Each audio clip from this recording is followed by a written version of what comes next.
بسم الله الرحمن الرحيم هو الذي أرسل رسوله بالهدى ودين الحق ليظهره على الدين كله ولو كره المشركون.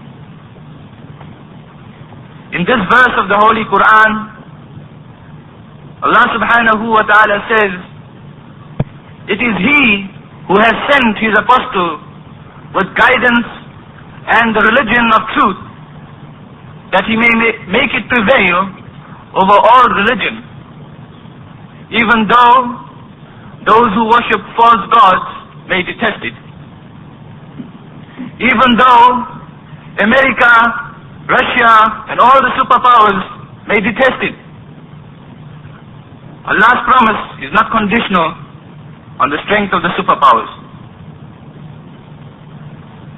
In its widest sense, the Islamic movement spans the entire Ummah.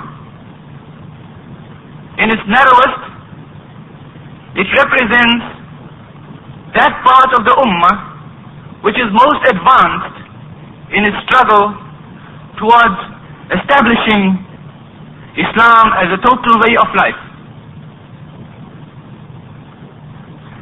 A few years ago, one could not recognize a single leading edge in the Islamic movement. This was the bleak outlook which faced the Ummah as history moved into the final decade of the 14th century of the Hijri era. But the world was unaware of the Islamic movement in Iran, because the Iran under the ex-Shah was beyond the pale of Islam. Iran was a blind spot. We were Sunni, and our age-old ignorance was deep and total. Thus, when the Islamic revolution in Iran began to make headlines in the early 1978, the bulk of the Muslim who called themselves Sunni was caught unawares. The Shah's propaganda had then blamed the Islamic Marxists. The Western media and the Muslim media, manipulated by the West and the alienated regimes of the Muslim countries, had then dismissed the events in Iran as insignificant. All of us were slow in recognizing the new reality in Iran. There had been a systematic attempt at smearing Islamic Iran, and the Western media deliberately promoted false accounts of the events of the Islamic revolution led by Ayatollah Khomeini, who is indeed the founder of the revolution, leader of the Islamic Republic of Iran. This campaign against Iran is nothing new. Right from the beginning, vested interests have carried on an unending campaign against the Islamic revolution in Iran. This evening, our guest speaker, Mr. Ahmed Deedat, who is a distinguished scholar of Islam, who hardly needs any introduction to the public, and who has just returned from his trip to Iran, will present to us his first-hand account of Iran. I now call upon Mr. Ahmed Deedat to speak to you.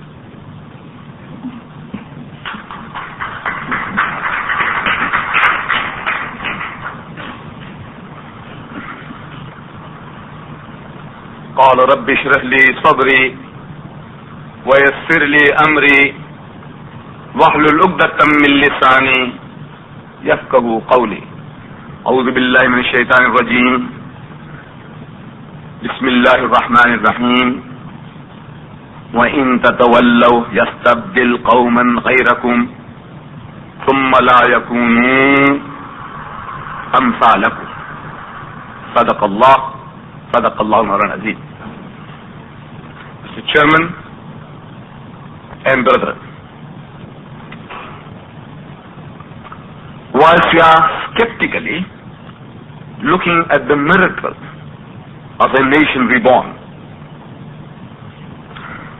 Allah's inexorable decree is finding its fulfillment in the rise and fall of nations.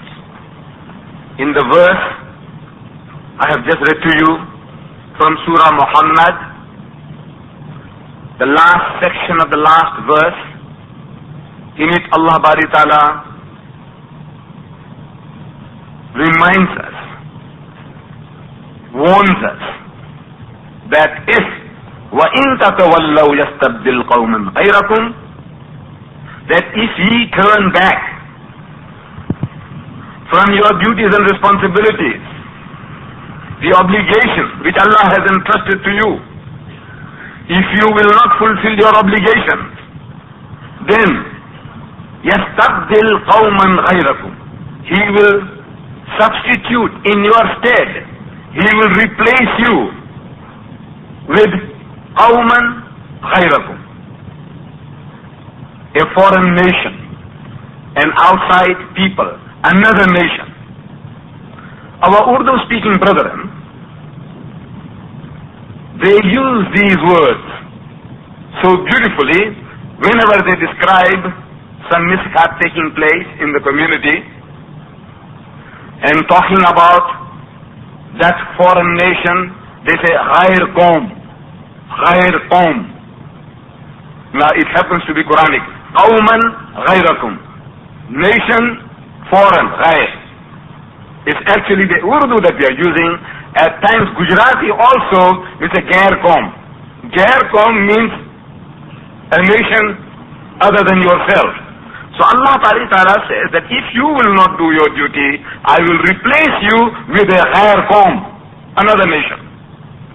ثُمَّ لَا يَكُونُوا أَمْثَالَكُمْ, then they would not be like you. And this has been happening in history throughout, again and again. Allah Bari Ta'ala chose the Jews, the Bani Israel, as He tells us in the Holy Quran. Ya Bani Israel askuru ni'mati allati an'amtu alaykum.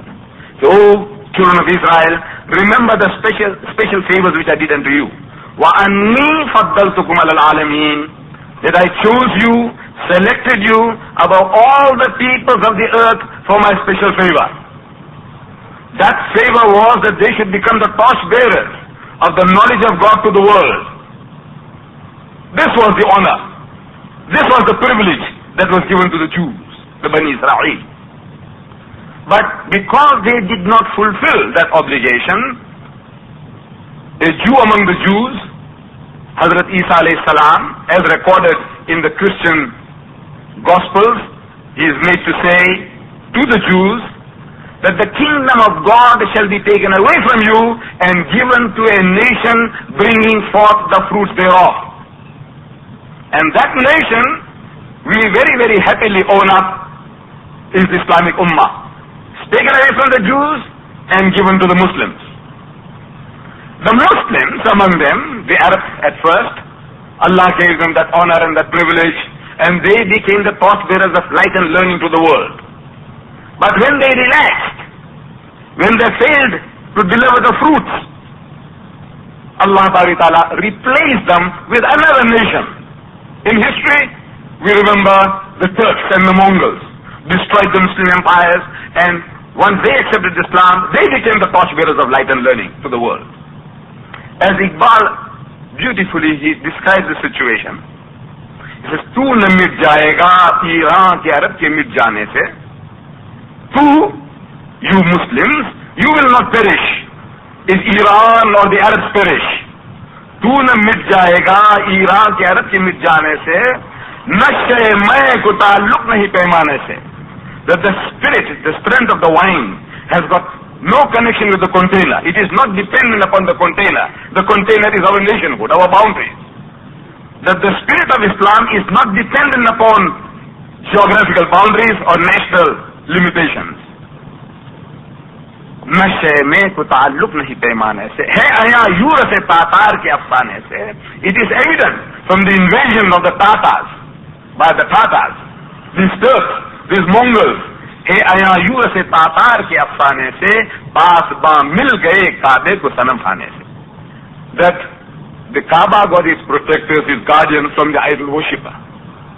So this is what Allah Bari Ta'ala does again and again. He chose the Arabs. When they relaxed, the Turks. And when they relaxed, the Christians came and sat on their chests. And this is a continuous process. You don't do your job, Allah will replace you with another people. We are in the world today 1,000 million Muslims. 1 billion we are boasting. And 90% of this 1 billion happen to be the Sunni world. We have stopped delivering the goods. Allah chooses a nation whom we all have been looking down upon. The Iranians, Shias. This is the word ever on the word Shia. What is there among the Shia? What can you find? And history was very unkind to our brethren in Iran, that the Shah happened to be the ruler, and his name happened to be Muhammad. Imagine. This Muhammad, as one young poet described, कि कोई मोहम्मद डाका मारे, कोई मोहम्मद चोर, जिस मोहम्मद का कलमा पढ़े वो मोहम्मद और. You see, it happens to be Muhammad, but the guy, really speaking, was not a believer. And it is hard for us to imagine today. Once you visit that country and you find out, go into the details of what was going on, that this Iranian, the Shah, it seems as if he was a foreigner. If Hitler had conquered that nation and ill-treated them, whatever he did, if Hitler did it, we could understand. If the Russians conquered that nation, and if the Russians lorded it upon the people with all the cruelties, we can understand. But here is a man, he is supposed to be an Iranian, speaking the Persian language and having the name of Muhammad, and what he stooped down to, what he did to the nation. We were equating Iran with the Shah and the Shah with Iran. They were synonymous terms. But when you go into details, we learn that the Shah and the Iranian people were poles apart. Absolute foreigners one to another. Now about this visit and my impressions, let me begin at a place where I had the first fragrance of this Iranian brotherhood of ours. It happened to be in Rome. In Rome, as Sheikh Sadi speaks about Gulistan and Bostan, the rose garden of Sadi. Now, I had the fragrance of Iran coming to Rome. First I smelt it, as well as some of my other companions, they smelt it in Rome at the airport. We were waiting to get on to the plane. There was some visa problems, and one of our young men was given the responsibility of overcoming these difficulties, and he goes to the Iranian Air Office. He handed over the problem to a young lady in the type of attire that you saw on video. Those young girls with covered faces, body well covered. Beautiful, beautiful to look at. The imagination we had about the chaddar, this is the word they keep on using, the chadar to us means a sheet. But when you look at these people in that attire, wallah, they are beautiful people. They look beautiful in that attire of theirs. So there was a lady in Rome, in the office, and she was attired in that Islamic garb of the Iranian Muslims. She was bespectacled, had spectacles on, and the way she handled these matters. So So somebody came and told me, he says, man, if you want to see a real Iranian Muslim girl, and I went and some others went and we saw, and that was the first smell we had of the Islamic Ummah of Iran in Rome. Landing in Iran, we were taken to a 5-star hotel, which was there before the revolution as Hilton Hotel. Now it's known as Istiqlal, Hotel Istiqlal. We were accommodated there, and we were taken around. We were taken around to the different places of interest, and I will relate to you some of these visits of ours going together, what you saw on video. I will try to describe the feelings that goes through when one experiences in real life. If I remember, I think the first big visit we had was to the Behist-e Zahra cemetery. Behist means paradise in Farsi, and Zahra is the title of Fatimah al-Zahra, the daughter of the Holy Prophet Muhammad sallallahu alaihi wasallam. Zahra means the radiant one, the effulgent one. Paradise effulgent. This is radiant paradise. This is the name of the cemetery. And before going to Iran, I have been reading in the newspapers about Behist al-Zahra to the cemetery. When the Imam arrived in Tehran, the very first thing he did was, he made a beeline for Behist al-Zahra cemetery. Now you're thinking, one goes to the cemetery, what, for to make dua? Yes. For the departed souls? Yes. And when you are imagining a cemetery, you are imagining something like Brook Street or Riverside. You know, we have our cemeteries. Brook Street, Riverside, and so on, Stella Wood. You can't imagine that this cemetery is square kilometers and square kilometers. You can't imagine it. You see, it is a big open ground where 1 million people, 2 million people can be accommodated. This is why they gather there. And they gather there because it is the easiest place where you can recharge your spiritual and emotional batteries. Because they lie, the martyrs, people who have given their life. 70 to 80,000 people had given their life in this revolution. 100,000 have been maimed in this revolution. Unarmed people with only Allahu Akbar as the slogan, they topple the mightiest military force in the Middle East. So we went to this cemetery, and 1 million people were there, men and women and children. 1 million! You had seen some scenes of it. We were greatly inspired. We were greatly moved by the enthusiasm and the feeling of our brothers and sisters there. That in the midwinter, this was midwinter when we were there. We are in midsummer here, they are in midwinter there. That in midwinter, for hours on end, men, women and children were sitting there on the ground. No carpets, no chairs. They're sitting on the ground in midwinter. A nation that can endure that discipline for hours on end. You can imagine what Allah Bari Ta'ala, what destiny must have in store for them. A day or two later,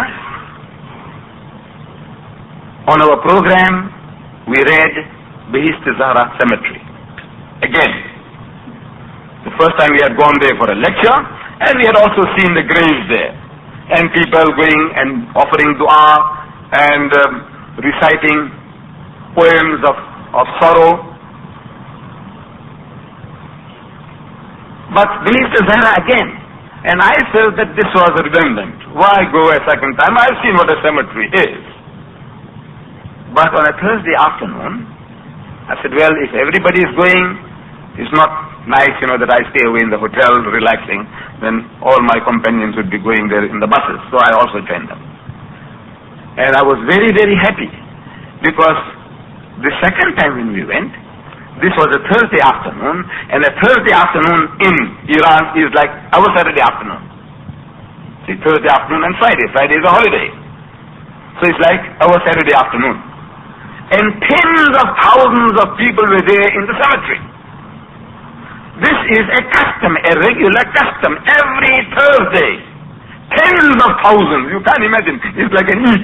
Every Thursday is an Eid in the cemetery. Like an Eidgah. And our Eidgah is a tiny thing compared to what I saw there. Tens of thousands of people are gathering there for what? To charge the spiritual batteries. A reminder, a constant reminder.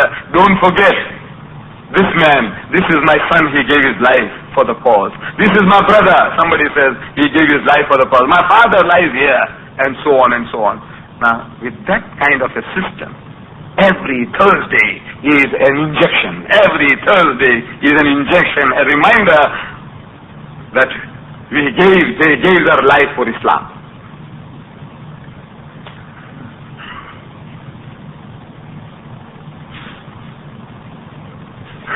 We were taken around, besides this, Bahishta Zahra, one of the biggest covered halls, I suppose, in Iran, 16,000 people. The biggest covered hall in Africa happens to be the Good Hope Center in Cape Town. 8,000 people can be accommodated. Here is a hall, 16,000 people. The Shah built it. To boost his Aryan myth, he was boasting not only that he was a Shah, the Shah, king of kings, but he also happened to be, his own claim, Arya Mahar, the light of the Aryans. Now this Aryan sickness business, we haven't got the time to go into that. It would be another subject. What is this Aryan business? You remember Hitler? He claimed to be Aryan. He said the Germans were Aryans. Our Hindu cousins, the Desais and the Patels, they say we are the Aryans. If we were not Muslims, these Gujarati Muslims, you know, my people, we would have been boasting we are the Aryans. The ex-Shah, the dead Shah, he was boasting he was the light of the Aryans. What is all this Aryan business? It's another subject. But he had built this as a monument. He had built another monument, costing millions, to commemorate a monument to Cyrus the Great, a pagan, a mushrik. His ancestor is boasting and priding about his ancestor Cyrus, a pagan, a mushrik. In his honor, he had a monument built costing millions, squandering the wealth of the nation. This huge project, and that's in 1984, he was supposed to have the Olympics, World Olympics in Tehran. Boost his ego to say that, here you are, you see what I'm doing? We went and saw in this covered hall athletics, acrobatics, and wallah, you know, our people, you know, we are like jellyfishes. We have made ourselves into jellyfishes. We Muslims in South Africa, our young men, we do not participate in any of that kind of activity what I saw there. Who does physical culture? Who does karate? Who does acrobatics? Not we. That's not for us. That's for the higher form. It's not meant for us, it's for higher form. Who does jogging? Higher form. You see, this is, you meet the young people here, I meet them, and when I shake hands with my own young men here, you know, like jellyfishes. Almost every young man you meet there in Iran, you know, he appears to be an athlete. You know, when you shake hands with him, you feel that you're shaking hands with somebody. Not jellyfish. Woman, you know, our hands, you know, like a womanish thing, heart there, you know. Like a piece of ham. Now, whatever they did, those acrobatics we saw, on world standard. And it makes you feel happy because they were not projecting Iran, that we are Iranians, not at all. They're talking about Islam, about Islam, about Islam. There was not one semi-naked girl to do any feat for you. Not one. Not a single one. Whereas under the Shah, if the Shah had his way and if he was alive and if he had organized that gathering, it would be, you can imagine, all those follies, those Persian follies, this Paris girls, every Iranian daughter of ours, what you saw here on the screen, so beautifully attired, they would have made semi-naked for people to stare and feast upon. Everything Islamic. Strengthening the morale of the people, boosting them, men and women, by the thousands, the 16,000, the place was too small. I don't know whether Hafiz Abu Bakr, and Mr. Ismail Kala, they had taken all this trouble of making these videos. They have brought with them the amount of filming they have done, about 20 tapes they have brought. This one is a part of a 3-hour tape that you are seeing before the beginning of the talk. I don't know whether, Hafiz, did you take that athletic? I doubt it. You didn't have a chance. We were so rushed, no opportunity. But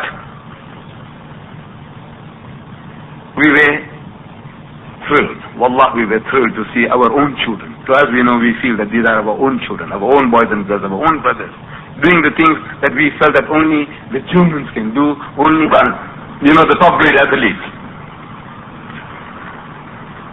Then we witnessed the military parade. Hours on end, young men, Allahu Akbar, passing through different groups of armed young men, and there seemed to be no shortage. There is no shortage of manpower. If some of our young men feel that we'd like to go and help our Iranian brethren, they don't need any manpower.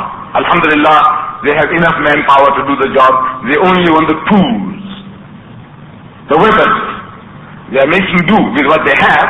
But if they had the same sophisticated weapons as the Israelis have, wallah, the whole of the Middle East would be freed from every type of foreign intervention in no time. This is the nation that can do it. The spirit is there, the spirit of jihad is there in each and every man and woman in the country. It seems that the whole nation is involved. When they're talking about 20 million people that they can put into the field, it looks like they are able to do that. If they have the weapons, the material, 20 million they can put into the field. In other words, every man, woman and child would be prepared to go and do jihad.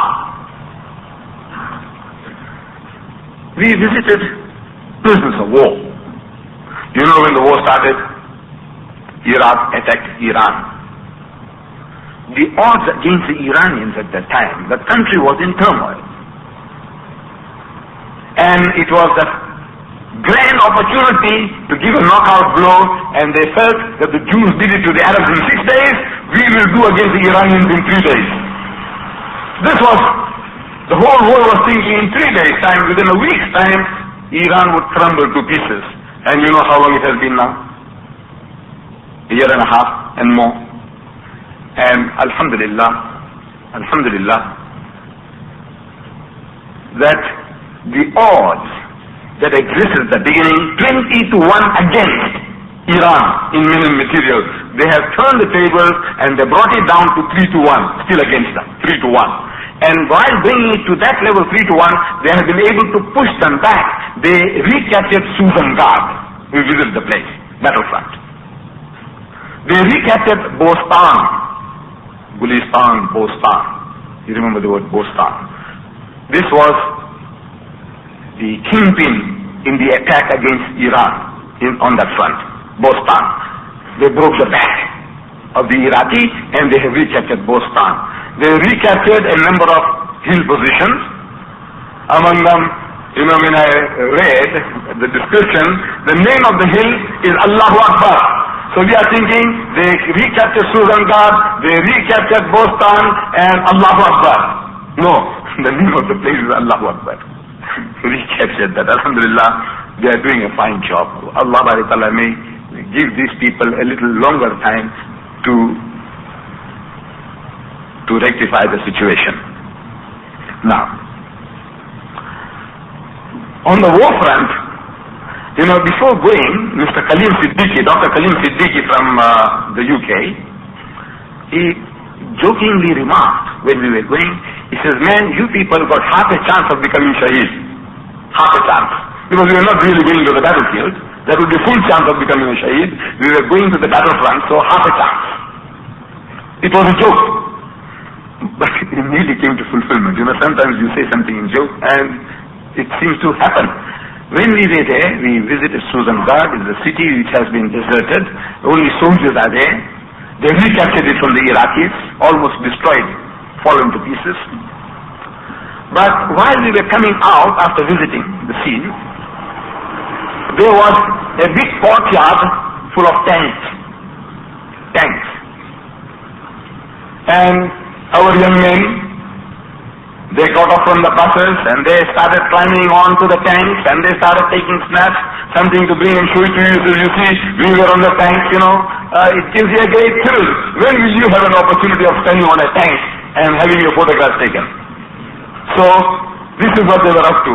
Me and Mr. Bawa, Advocate Bawa, we sat in the buses and now let these young fellows enjoy themselves. And something happened all of a sudden out of the whole group of tanks. One tank came right in the center of the courtyard.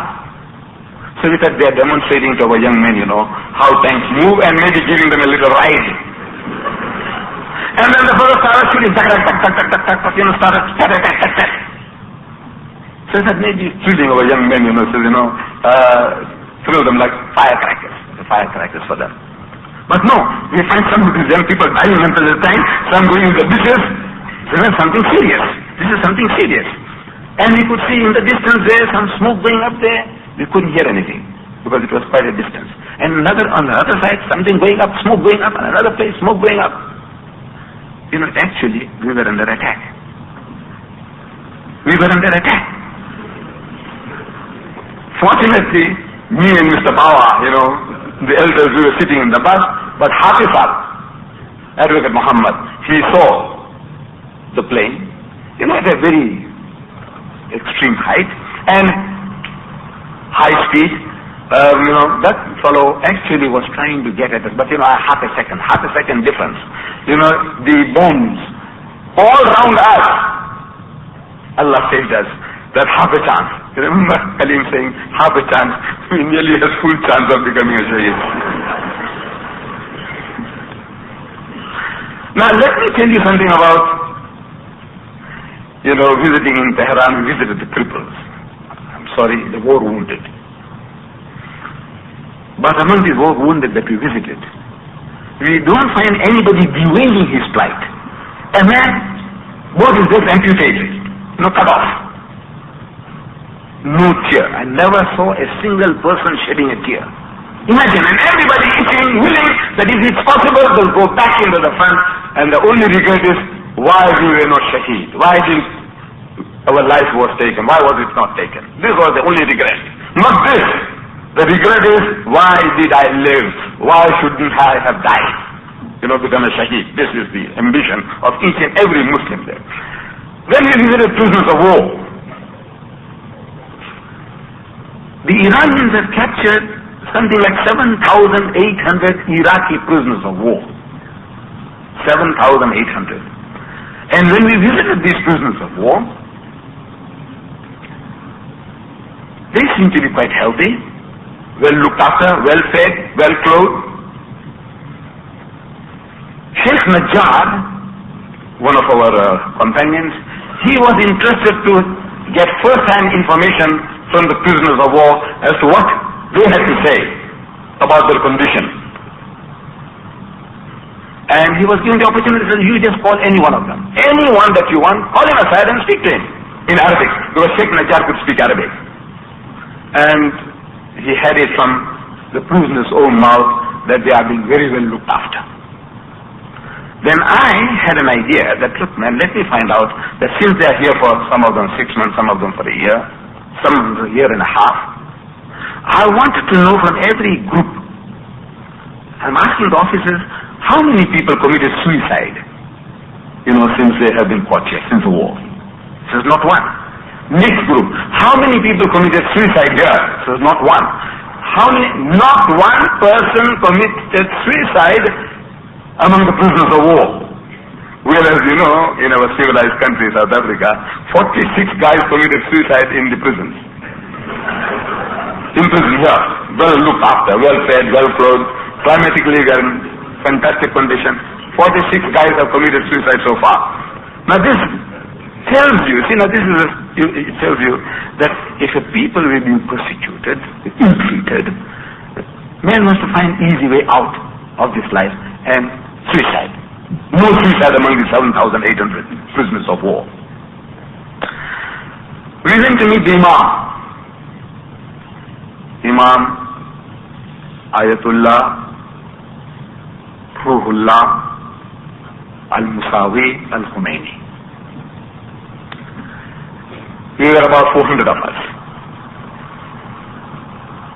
We waited for the Imam, and the Imam came in, not too far, about 10 meters away from where I was.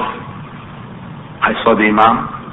He delivered a lecture to us for about half an hour, based on the Quran, nothing but the Quran. The man is computerized with the Quran. And when he came in, when he walked in from an outer room, you know, the electric effect it had on everybody. That charisma, what is a charisma? You look at the man, and without any thinking on your part, tears start rolling down your cheek. You just look at the man and you tear. I never saw a more handsome old man in all my life. No picture, no video or TV can do justice to the man. The handsomest old man I have ever seen in my life was this man, Imam Khomeini. Now his name, you know, there's something unique about his name. Number one, he is called Imam Khomeini. Now to us, Imam is a very cheap word.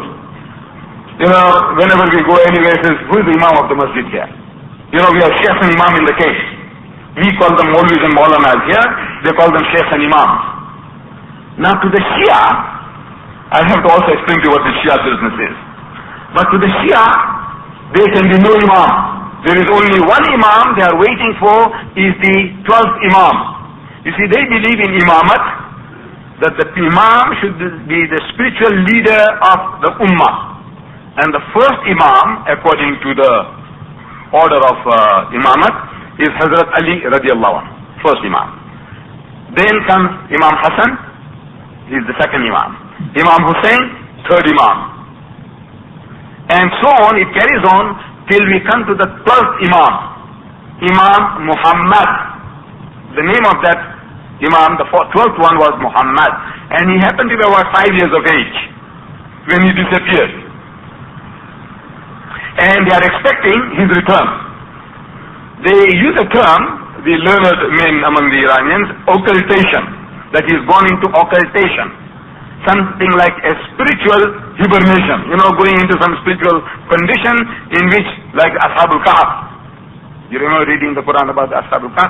Something like that, that he is gone and he is going to come back and he is the living Imam. He is going to come and he is the only one you can call an Imam.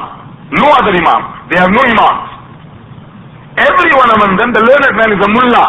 Mullah means a Maulvi. And Ayatullah means Allama, the great Alim. When they say Ayatullah, it means, in their terminology, Ayatullah is Allama, the great Alim. Mullah, Maulvi, and Allama, the great Alim. No Imams. And yet, Imam Khomeini is an Imam. This is very, very unusual for them to call him an Imam. Because for 1,000 years now, or a few hundred years, they program no Imam. The only one who can declare jihad is the Imam. No Imam, no jihad. And that 12th Imam, the hidden Imam, he hasn't come yet. They're waiting for him. But somehow, you know, it is accepted by the whole nation, Imam Ayatullah Ruhullah Al-Khomeini. Ruhullah is the name that his father gave him when he was born. And you know what it means? Ruhullah means the spirit of Allah. This is the title of Hazrat Isa alayhi salam in the Quran. That's his title. Ruhullah. Then he is Ayatullah, means the sign of Allah, is also another title of Hazrat Isa alayhi salam in the Quran. So he is Ayatullah, sign of God. He is Ruhullah, the spirit of God. Al-Musawi, coming from the family of Musa alayhi salam. Al-Khomeini, and from Qum, the city of Qum is Khomeini. So they accepted him as the Imam. And he has declared jihad. And the whole nation has accepted the jihad. They are not waiting for the hidden Imam. But there is one great thing about this situation. That people are talking, suppose he dies. He is 82 already. He had had so many heart attacks. And time will come. Our Nabi went away when he was 63. He has been given so much extra long inning. He is 82. Today, tomorrow, next year, 10 years.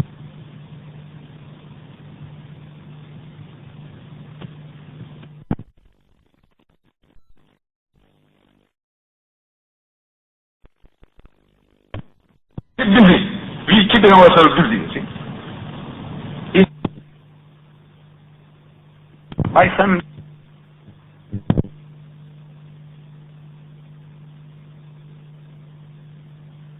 and he must die. And if he dies, what's going to happen to the Iranian people? Will they go back to sleep? No, no. As if by some mysterious power, everything that the people are uttering is a safety valve, is a guide, a protective mechanism. Coming of the Mahdi, preserve Khomeini. Until the coming of the Mahdi, so the real thing that they are waiting for is not Khomeini. They want to clear the stables. You see, Khomeini put it to them. He says, look, when the Imam comes, we are all expecting, we are expecting, the Sunni world, we are expecting Imam Mahdi to come and clean the table for us. Make us masters of the world, make us to sit on the thrones. The Sunni world is waiting. Until then, we can carry on with our petty little squabbles. What we are carrying on now. Keep busy. We keeping ourselves busy, you see. It's only the Imam Mahdi can come and do the job for us. This is we, the Sunni world. Khomeini programs his people. He says, no man, when this poor Mahdi comes along, after all this waiting for centuries, wherever, in the cave, in hibernation, wherever he is. Imagine you putting him to work. We must clean the world for him. That when he comes along, he can sit back and relax and say, well, alhamdulillah, the job is done. So the nation is now geared to do the job. They are waiting for him to come and sit on the throne. Not to do the job, not to do jihad. They don't do the job. Whereas we, the Sunni world, we are waiting for Imam Mahdi to pull the chestnut out of the fire for us. So if Khomeini goes, the goal, the ideal remains. And the ideal is the coming of the Mahdi. Now, there were a lot of people with us from all over the world. And I found types and types of people, sick people. The types of sicknesses, the mental sicknesses. I came across an alim from Pakistan, Maulana Sahib from Pakistan. Now he found that there's something wrong with all these things that are going on there. Because you see, in Iran, if a person is lecturing, like as I have been lecturing here, suppose it was an Iranian audience. When I use the word Khomeini, the whole thing stops. The whole audience of a million, they will begin, Allahumma salli ala Muhammad wa ali Muhammad, Allahumma salli ala Muhammad wa ali Muhammad, Allahumma salli ala Muhammad wa ali Muhammad, 3 times. Every time the word Khomeini occurs in a talk, 3 times they must send durood on our Nabi Kareem sallallahu alayhi wa sallam. But during the course of the lecture, if the name Muhammad occur, sallallahu alayhi wa sallam, then 1 time, Allahumma salli ala Muhammad wa ali Muhammad, once. When the name of the Prophet occur, 1 time durood. When the name of Khomeini occur, 3 times durood. So the Maulvi Sahib, he says, man, look at these people. Look at them. What kind of Muslims these are? When the name of the Prophet comes, they send durood once. And when it comes the name of Khomeini, they send durood on Khomeini twice. I said, what do they say? What do they say? I want to know from the Maulvis, what do they say? This Durud al-Khomeini. This Allahumma salli ala Muhammad wa ali Muhammad. That's who's Muhammad? Khomeini? Since when was he? Who named him Muhammad? But the sickness, can you imagine a learned man, but the minds are so prejudiced. You are looking for force. The Shia people, when they make salat, our brothers are telling us, he said, they have a piece of clay and they make sajda on that. So it seems like something shirk they're doing. They're worshipping the piece of clay. So why don't you ask them? Why do they use a piece of clay? What is the logic behind it? You see, the first time when I experienced this, it was in Washington, D.C. The Iranian students there, they invited me to deliver a talk to them. And it was Isha time, men and women, the boys and girls, who were studying in America at the time, we made salat. And of course, everybody was given a piece of clay tablet.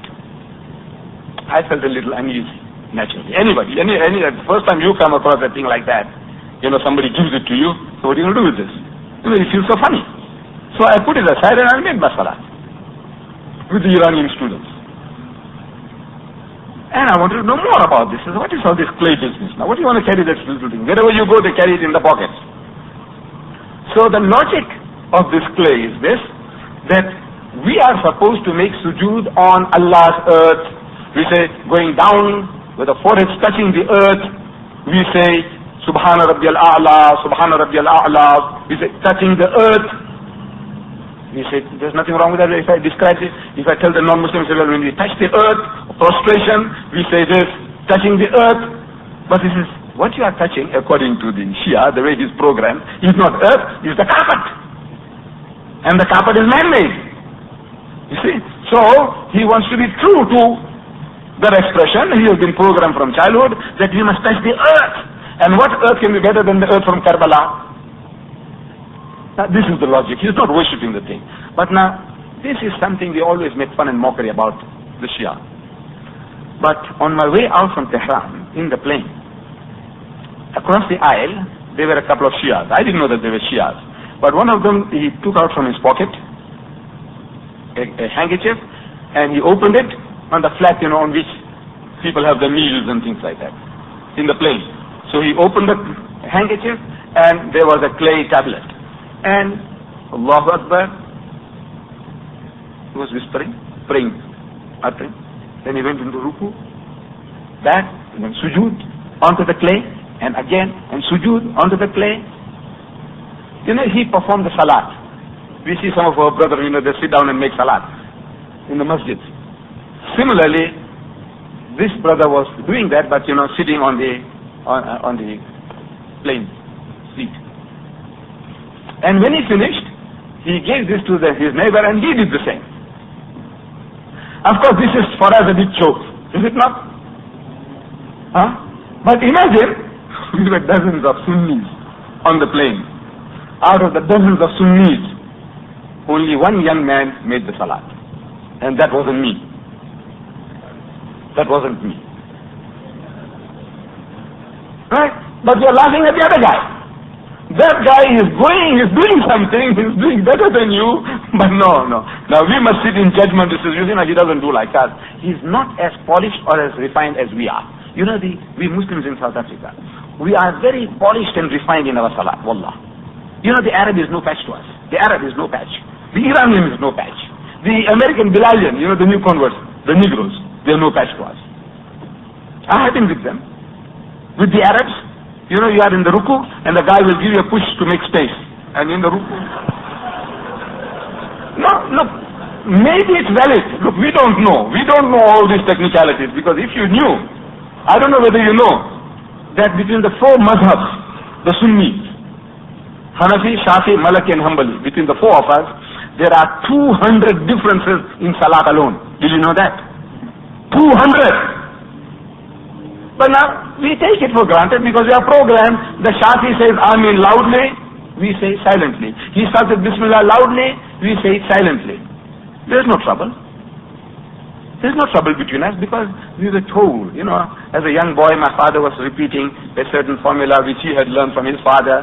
He said, Charo mazhab barhad jaan, dalil charon ki hadith Quran. You see, that all the four mazhabs just think that they are equally valid, and the proof of all these four is the hadith and the Quran. So we accept it. So whether he's a Shafi or a Hanafi or a Malaki or a Hanbali, we are tolerant. But here comes the Shia. So you see, he's out. Because we are programmed so. So that guy is out. Whatever little idiosyncrasies he has, we can't tolerate. But we can tolerate the Hanbali and the Malaki. You know, there are things that they're doing. I said 200 differences between us and them.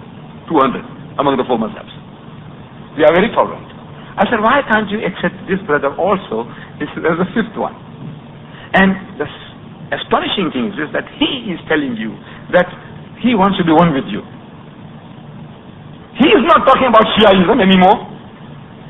He is shouting, La Sunniya wala Shia, La Sunniya wala Shia, Wahda Islamiyya. There is no Sunni and there is no Shia. There's only one thing, is Islam. There's one thing, is Islam. But we say, no, you are Shia. He said, this is the sickness of the devil. It's shaitaniyat. They want to divide us. Imagine, we, the Sunni world, we are 90% of the Muslims of the world, 90%. They are less than 10%. Let's say that 10%. The 10% want to become partners with you in the deen, one with you. You 90% are terrified. I can understand why should you be terrified? They should be terrified that they'll get absorbed in the 90%. But you are terrified. I want to know, why should you be terrified? When he says with open arms, and when you look at the people, the feeling that they have for you, you know, going to the Jummah prayer, 2 million people, a million people there. About 500,000 women and children. You passing by, and they're just looking at you. You know, they recognize you from this attire of yours that you are a foreigner. You are not one of them. And tears start rolling down the cheek, just looking at you. This is the feeling they have for you. But we say, no, we want to keep them out, in case they absorb us. You can only be absorbed if there's something better than what you have. If you change, if you become a Shia, I don't know whether you call me a Shia, I'm still with you all here. You see? But what is this Shia Sunni business? Wallah, it's all politics.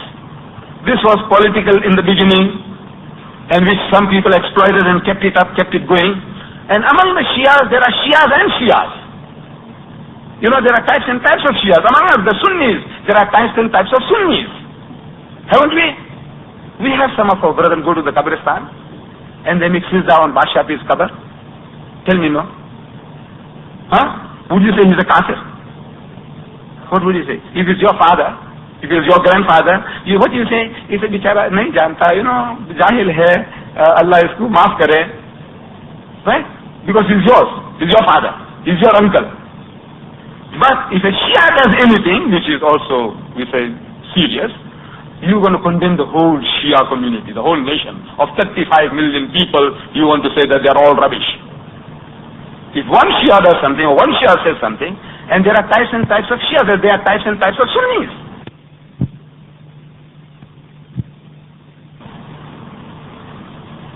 One group of Sunni, they say the other guy is not a Muslim. The other group of Sunni, he says you are not a Muslim, you are a kafir, he says you are a bidati. Look, that's among us. And we're fighting among ourselves. And some of us doing funny things.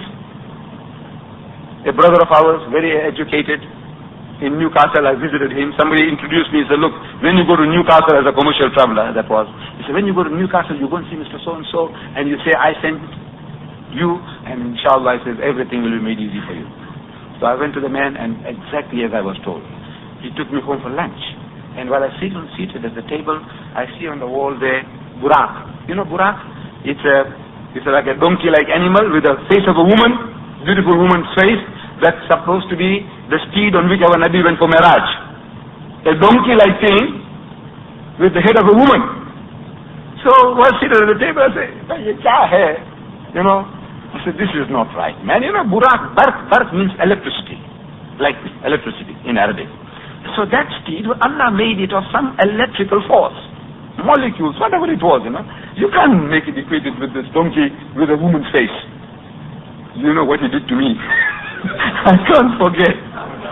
But he's a Sunni. He's my brother, still my brother. You see? So this Sunni Shia business, wallah, it is the work of the devil. Now, my dear brethren, I don't know, there might be things that you want to know, specifically something about Iran. What I found was that it is Islamically orientated. The whole nation is geared towards Islam. And they are talking nothing but the Quran. I have had not a single experience talking with an Iranian where the man contradicted me when I'm talking the Quran. Whereas our Arab brethren, wallah, again and again, you quote them the Quran and they contradict you with the Quran. They're supposed to know the Quran better than us. But the Iranian, he seems to be on the wavelength of the Quran. Everything that he's doing, everything he's thinking about is the Quran. You remember Tabas, the American people, when they wanted to free the hostages. The mightiest technological nation on earth. A nation that can land a man on the moon and bring him back. A nation which tells you in which part of the moon they will land and they come back. They send the Mars and Jupiter probes. A nation that warned Pakistan about the Bay of Bengal tragedy. There's a tidal wave coming. They didn't hit the warning. They warned Israel in 1973 that the Arabs are on the move. They didn't hit the warning. That nation couldn't land in Iran. Imagine.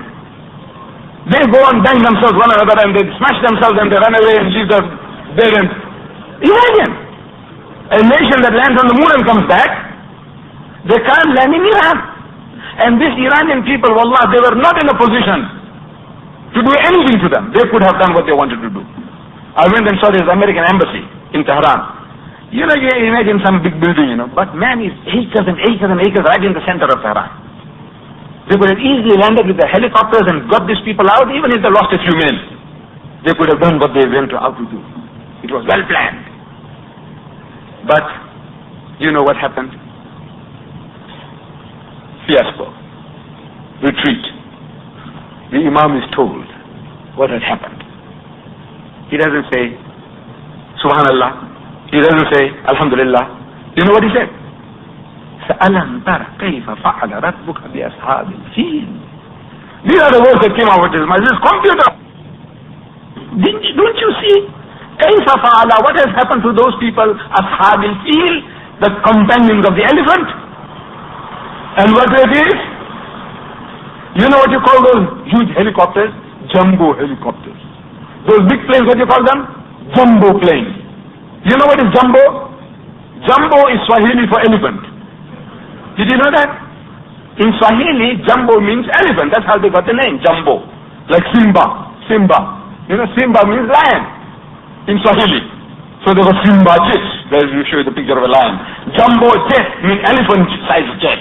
Jumbo helicopter means elephant-sized helicopter. So these elephant-sized helicopters and elephant-sized planes went, and this man says, Alam tara kayfa fa'ala rabbuka bi ashabil fil. You see, the companions of the elephant, you know what happened to him. But now we are so skeptical. The Muslim world has become so skeptical. We don't believe in the Quran, really. You don't believe in the Quran. This is all for entertainment. See, for spiritual good feeling that you can get by reciting, we have recited, mashallah, the Holy Quran. You know, for spiritual blessings, yes. But the directive that Allah Ta'ala is giving you, nobody seems to care. May Allah Ta'ala make these brethren of ours the torchbearers of light and learning today to the Muslim world and to the non-Muslim world. And here is a nation geared to do the job. When you look at them, the earnestness that is in them, a nation that is not afraid, it terrified me. Wallah, I tell you, terrified me when you see those scenes there. They say, Mard Barg America, death to America. We get the jitters. So now he's provoking that big devil. Bala Shaitan. Bala Shaitan is interfering with the Bala Shaitan. And the Bala Shaitan is big enough to give you a side swipe and make you to go to sleep. He's capable of doing that. Isn't it? Mard Barg America. Then it's a Mard Barg Shorvi. Death to Russia. Imagine. One big devil there, another big devil here, said death to this fellow and death to that fellow. And death to Israel. Can you imagine a nation doing that? And surviving it all? Not afraid, not in the least. If this is not the spirit that Islam, the Islamic spirit that's permeating the hearts and minds. They are not talking about an Iranian revolution. There is no Iranian revolution. They are talking about Islamic revolution. It's an Islamic revolution. If you ever heard the word Iranian, there's an Islamic revolution. This is not an Iranian revolution. It's a revolution for Islam. And little wonder that the nations of the world can't stomach it. It is Islam that they can't stomach. So, my dear brothers and sisters, I have taken so much of your valuable time already. If you have any questions, maybe I might answer them myself. And I also have with me, stalwart young men in the case here of Hafiz Abu Bakr, an advocate. And, I have briefed him that in case, you make things too difficult for me, then he can bail me out. So with these words, I take leave of you to sit down and open the meeting to questioning.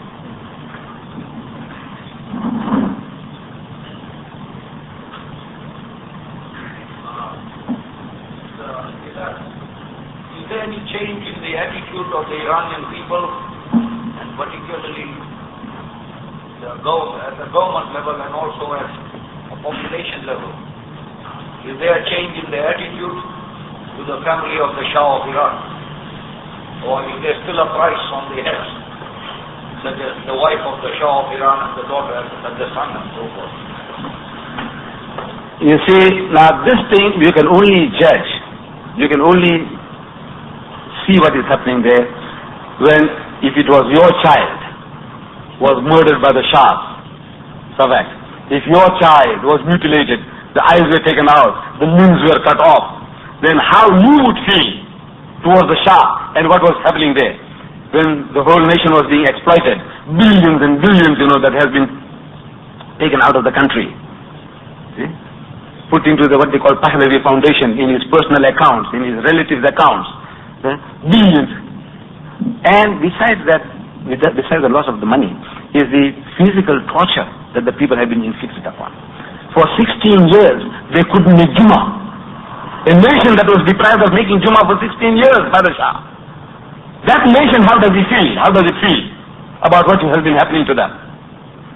See, when they talk about America, we can't really evaluate, the feeling, because we haven't suffered. It's everything to us is hypothetical. Things might have happened and what not. I don't know whether you've seen this Umar Mukhtar, the Lion of the Desert. Now, you see, when we are reading stories, people are talking about what happened to the Muslims, what happened. You can't visualize, you can't imagine, because you never experienced any such thing. But when you see what the Italians were doing, and if the Libyans, if they had the chance of taking revenge, then you and I, we have no right to sit in judgment, because we haven't suffered. The things that they went through, we didn't go through. So how they feel, I didn't ask anybody. I didn't ask any Iranian how he feels towards the ex-Shah's family. I didn't ask anybody. But I can just imagine that if the thing that has happened to their sons and daughters and fathers and mothers, at the hands of the Shah's stooges, then how you would feel. I think that that thing is something that we can't sit in judgment to how they ought to. Bismillah ar-Rahman ar-Rahim. The question which Mr. Yaqub Mir put, it presumes that the Shah's family is not interfering with the internal affairs of the Islamic Revolution. If that is the position, which factually is not, and secondly, if there is repentance from the Shahs or Faradiba or members of the family, then obviously people in Iran are guided by the ethics of Islam, and that is to consider. But that is not the position beyond a shadow of doubt. Quite apart from what the Shah had been doing for 36 years as a willing puppet and a stooge of the United States and other powers in destroying Islam as a way of life. In the broad daylight of history, in events in 1978, the Shah gave direct orders, receiving orders from the President of the United States, Jimmy Carter, in shooting down and massacring 60,000 Muslims who simply wanted to live their lives as Muslims and to be guided according to the dictates of the Holy Quran. Not a single paper, including these so-called papers, objective papers in South Africa or any part of the world, recorded what happened on September 8, 1978. In what is now called the Shahid Square or Shuhada Square, no less than 5,000 men, women and children, unarmed, who simply had a rose in their hand, who were appealing to the soldiers, come back to Islam. The orders were given that they should be massacred and mowed down by American bullets. This was also with the connivance of all the embassies in Tehran, which includes Britain, France, Germany and the United States. Not realizing the extent of this man's criminal activities, and when 35 million people united together in calling for the ousting of the Shah, the United States continued in having substitutes appointed. Shapur Bakhtiar and Shamim Amini and various others. General Owaisi, who is now hanging about between Washington and Iraq, Savak agents in continuously mowing down to a point where helicopter gunships were used. When we went to Behish al-Sahara, 100,000 people had been buried there.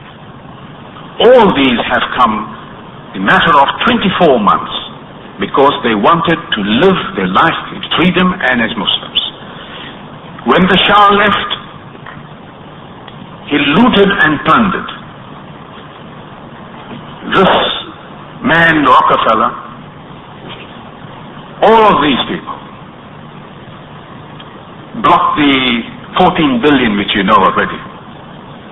Quite apart from that, I have here with me documents from the US Embassy. These establish beyond all doubt the criminal activities of the United States even after the Shah had left. All of this indicates exactly the interference in the internal affairs of the Islamic Revolution, directly with the collaboration of the Shah's family in Egypt. Anwar Sadat was also party to this. So was the Saudi family, so is Iraq, Saddam Hussein, Jordan and so on. The position is still the same, that the billions that have been looted and plundered is now used in preparing this attack which Saddam Hussein carried out under the direct instructions of the United States. One must see. Firstly, there was evidence, and obviously it will need an entirely one day in itemizing, item by item, with documents and proof of the criminal activities of the United States for 36 years, even contravening international law. This question of hostages is absolute rubbish. They were not hostages, they were spies beyond all doubt. But apart from that, the United States brought the Shah in, as you know, and then the hostage question came in April. They planned the Tabas expedition, which is again already referred to by Brother Ahmed Deedat and what had happened. And when that failed, and when it was a humiliation for the United States, the Carter administration announced that something big is going to happen. What was that something big which they wanted to say to the American electorate, because the elections were coming in about the end of the year 1980? That big was getting people like Shapur Bakhtiar, Owaisi, all the Shah's men, and 5,000 soldiers who had being in the time of the Shah, enjoyed all the privileges and so on, to have training in the borders of Iraq to plan a preemptive strike against Iran, and hoping that a blitzkrieg would bring about the end of the revolution. This document shows, even before that, Saddam Hussein saying to the United States through the ambassador, whatever happens, I don't want the clergy to be in power. He wants a kind of person who will accept the domination of either of the superpowers, and we are back to square one. The usual agreements would carry on. It's a one-way traffic, cheap raw materials, and so on.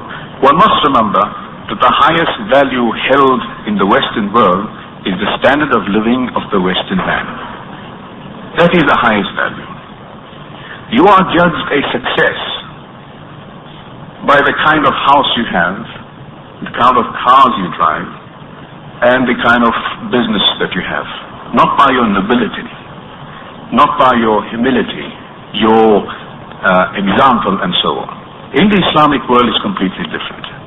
Therefore, according to their own people, Harold Brown, the former defense secretary, in February 1980, he gave a report that our standard of living, the well-being of the United States, depends on three things.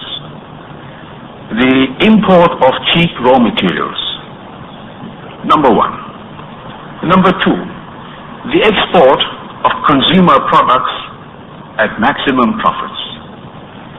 And thirdly, the maintenance of a situation where we get maximum profits for our foreign investments.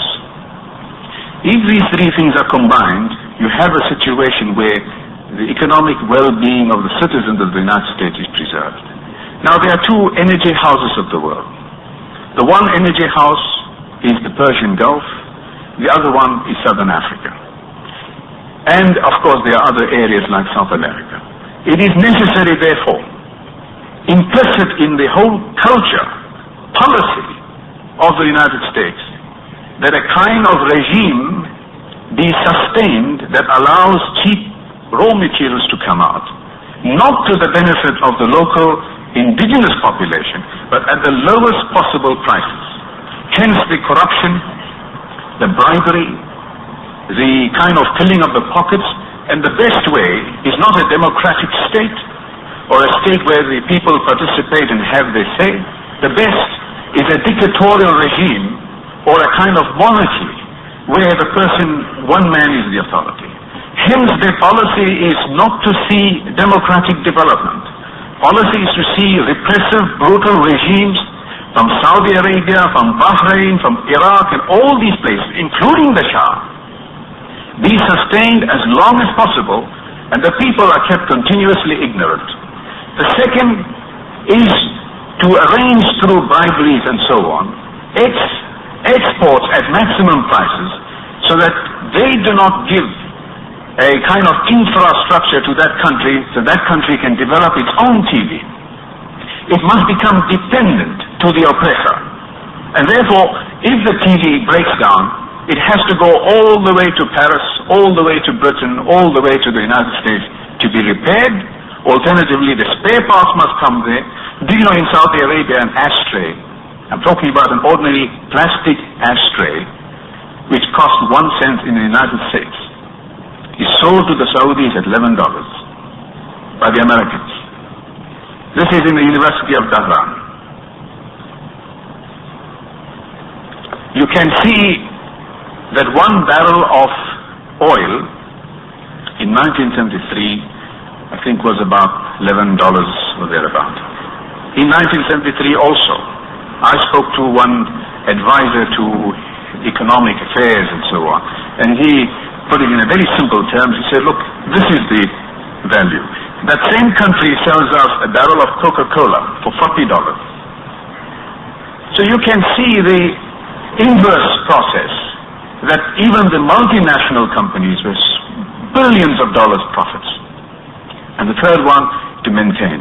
Now this had come to an end when the Shah was removed. The looting, the plundering had come to an end. They needed a foothold. And from June, when the Carter administration announced, brothers, I can tell you, I'll quote you newspaper, date, time, country, as far as this aspect is concerned. Something big is going to happen. Don't worry. They're telling the Americans because they were humiliated. And that something big was the Shah's men, General Zahidi, that Liz Taylor's boyfriend, and others went to Iraq, 6 visits. Shapur Bakhtiar made 6 visits. And when from there he entered the United States, he saw the Carter administration. 5,000 people, Khuzestan and all these areas, insurrections were, instigations and so on to bring the Iranians into a point where they are unable to contain themselves. All this started taking place, and then the Iraqi, Saddam Hussein, the defense minister, met with Crown Prince Fahd and the King Khalid and their defense minister. On 19th of August 1980. The American Secretary of State went to Europe to see the various ministers to explain to them that something's going to happen. Britain withdrew its embassy, closed its embassy and withdrew 1 week before the attack. And on the 22nd of September 1980, the Iraqis struck in a front of 520 kilometers. And the world's press, the imperialist media, which was a fourth estate, the real front for Western interest to secure this so-called Western standard of living, was ready to say that Iran is now going to crumble, and Bakhtiar announced 1 week after the attack a provisional government, hoping for Khomeini's government to go. The Times of London, all these newspapers were making sinister suggestions. Joseph Kraft, a CIA journalist, a confirmed CIA journalist, writing in September 1980 in the American newspapers, it is an opportune time for America to invade. There is at the moment continuous efforts being made to undermine the Islamic Revolution. And all this is coming from the scum and the rubbish and the remnants of all those criminals who had been having a good time. These are the ones, the generals, the Pahlavi family and others. And they are even doing this at the very moment.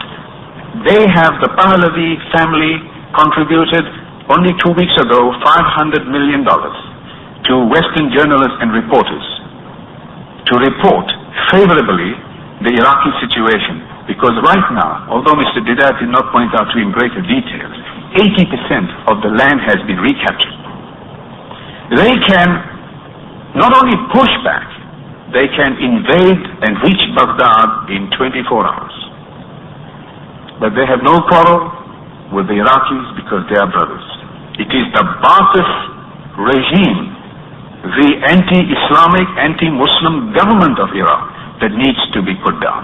And all of these countries, so-called Muslim governments, who are right now spreading the word around that this is a Shia revolution and this and that, they are actually striving in the same way that in the time of the Prophet Muhammad ﷺ, the Confederates, the Qurayshis, the Hashemites and all the other Munafiq elements had combined to destroy the Islamic State of Medina.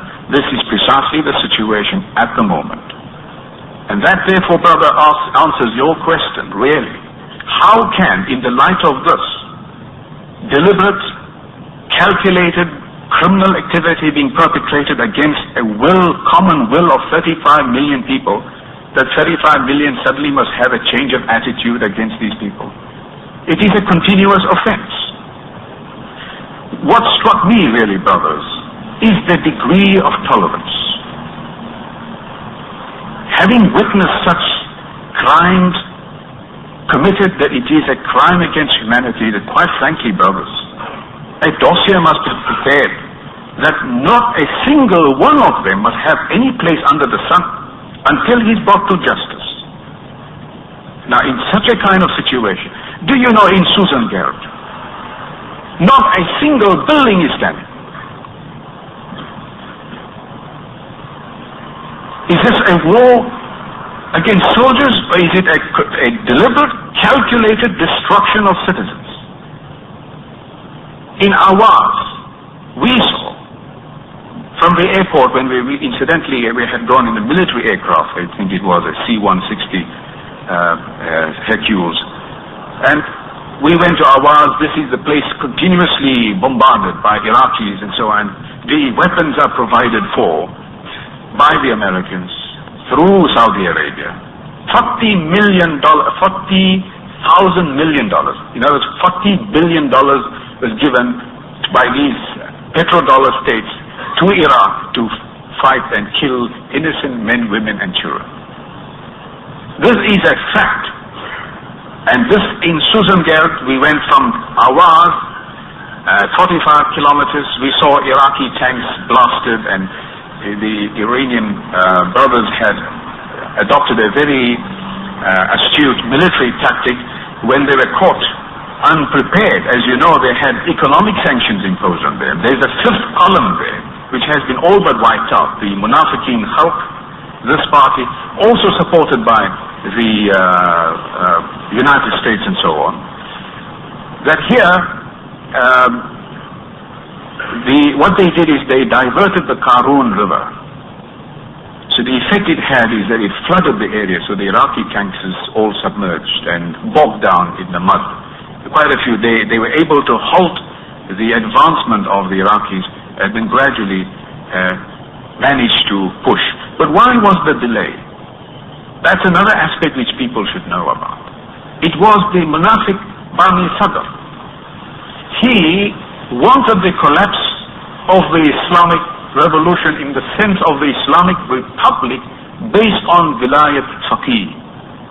That is the distinction in the Islamic constitution of Iran, that the guidance of the constitution, or rather the guidance for the nation, is to be by an alim who is recognized amongst all alims, because the Islamic system of government is not the type of things that are bandied about, the experiments and the versions that one, and sometimes even us, through some degree of ignorance, also say that Islam is a democracy. That's absolute rubbish. Islam is not that. Islam is not a theocracy. It's not a democracy. It's not an oligarchy. It's not a system based on the proletariat. It's not based on the wealthy class. It's not based on the priestly class. It's not based on the poorer class. Islam is Islam, given by Allah, and Allah therefore is the authority. Man is the responsibility for that authority. He must implement that authority. Therefore, as one professor whom I met very brilliantly formulated, the Islamic government is the government of Allah by people for Allah. Therefore, all of humanity is a community of equals. But that is another question, as somebody might want to know more about it. And therefore here in Bani Sadr's role is that he wanted a republic, not a monarchy, but a republic not on the authority of Allah. That's what, and therefore he was disappointed that the people elected the alims, and they are of course very pious and humble, and they manifest the true qualities of Islam. Now, he then, as commander-in-chief, violated his provision in the constitution as chief executive officer in directing the soldiers to Karam Shah and other areas, and not in the areas that really required defense. He was hoping that the Iraqis would create an intolerable situation by being entrenched in Iran, and obviously they destroyed the vital areas like Abadan and the refineries and so on, and hoping that they would economically cripple the Islamic revolution. The people will then criticize the alims as incompetent, and the alims are not doing their job, and look what you have done for us. From a situation of economic prosperity, we are now in a worse situation. And this is what he wanted. But when he found that that didn't happen, The reason because the Revolutionary Guards. These are the brothers now that Brother Ahmed Deedat also touched upon. That the Revolutionary Guards are young people who have completely given themselves to the cause. And I have never before, quite frankly, seen such dedication, such inspiration amongst these brothers, that I even said to some others, when do they get the time to eat? When do they sleep? 24 hours. They are holding the whole structure of the situation in Iran, here, there, and everywhere, and not forgetting their salah, not forgetting their cause, and even on their show, in the uniform, we saw Ya Tarallah among the young boys, 13 and 14, 15, 17 years old, defending the cities of Suzangab, of Awaz, of Dezfur. In spite of all the artillery fire and so on, they're holding on. Young boys defending mosques. And they can strip a Kalashnikov rifle in 15 seconds. You know, they know about it. These are the Revolutionary Guards that were in fact responsible for holding the Iraqi invasion, allowing the army to really get together because they needed logistics and so on, and now they were able to work hand in hand. And that now is the situation there, brothers, that under no circumstances whatsoever must anybody be under any misconception that these munafiqs and criminals, there's no other word for it, and murderers are leaving Iran to decide its own destiny. They're continuously doing it, and the kind of rubbish that you are reading in the papers must be looked upon as nothing but rubbish. The question of torture and executions and so on. There's nothing of that kind. Do you know, brothers, and I think I'm anticipating a question, so I might as well answer that if you don't mind. Go ahead. The question of executions and so on. There are some video recordings by Chief Justice of the Supreme Court, by the judges themselves, by Ayatollah Khamenei. You know, the Western media had dubbed him as the hanging judge. He was with us and we met and we